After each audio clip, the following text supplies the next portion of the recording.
YouTube, it ain't easy. We're all human, we all make mistakes. Here's 10 times that I kinda Number 10. Episode 20, Castle Tiles. In this one I recommended attaching some foam board to the usual foundation of double corrugated cardboard. This resulted in an overly thick foundation such that the walls were really only a 1/4 inch high. What I should have done was use chipboard as a foundation with foam board adding onto that to arrive at the usual 1/4 inch thickness. This is an utter travesty. Number 9. Episode 42, The Impossible Tile Puzzle.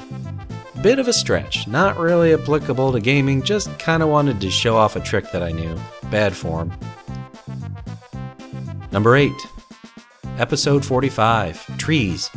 There are many great tutorials on YouTube for doing trees, and this is not one of them. Granted, my mission is to do this as cheaply as possible, but the end result just was not there.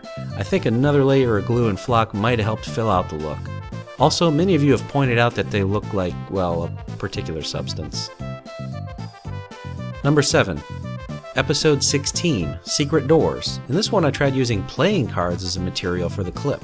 In hindsight, this is inconsistent with the approach I take for all my other clip-ons, so therefore it's inelegant.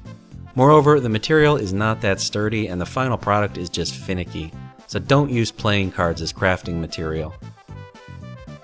Number 6. Episode 75, The Utility Pyramid. The ramps are too steep.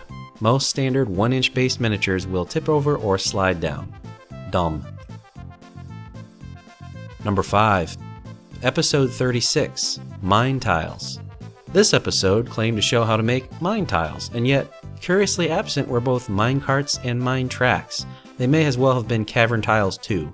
I'll rectify this in the future. Number 4. Episode 74, The Functioning Waterfall. Do not finish with a coat of Liquitex at the end. It is water soluble and will gum up the motor. Use something waterproof like acrylic water kit or Minwax polyurethane. Number 3. Episode 67, Desert Rock Piles.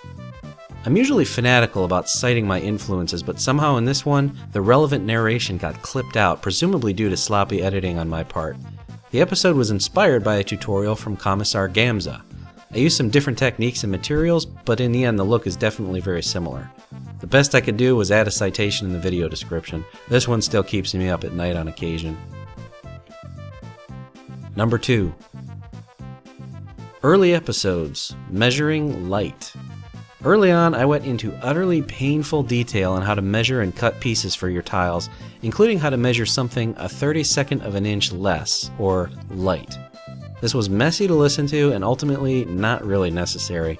Over time, and having made hundreds of tiles, I've not really found this particular nuance to matter that much. Also, I know many of you out there are going to say, the bigger problem is that you use imperial instead of metric. Yes, I do. What can I say? I'm a product of my environment and lifelong habits die hard. And that brings me to the number 1 screw-up, which actually happened quite recently. Episode 85, Steampunk Tiles. Oh boy, many of you did not like this one. And I honestly did not see it coming. Apparently a lot of people take the term steampunk very seriously, and my project did not meet the standard. I accept this. I'm not going to make any defense or counterpoint, I just straight up acknowledge it. After having some conversations and doing some research, it seems that steampunk, as it is most generally accepted, is not an aesthetic, but rather a genre. And a key element is functionality, kind of like a Rube Goldberg machine. So using gears and pipes as decorations is kind of frowned upon. So that was an interesting lesson, and maybe I'll take a shot again in the future. I am Wyloch, thank you for joining me, and I'll see you next time.